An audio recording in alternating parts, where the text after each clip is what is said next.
We do not expect a smooth life.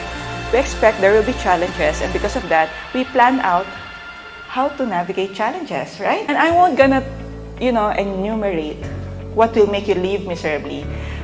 Can I just put it in one word? To live miserably is not to love.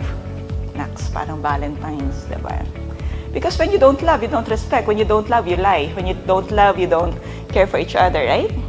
So when you don't love, then you lead miserably.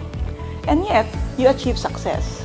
Yesterday, I had this speaking engagement. They asked, can we still achieve success without love? I said, of course. Maraming successful. I used to achieve success without love. It's just that I am miserable. Agree? And that's not existing here, right?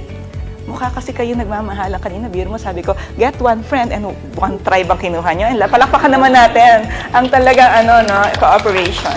So I encourage all of you to please choose every day, even if sometimes it's difficult, to lead joyfully.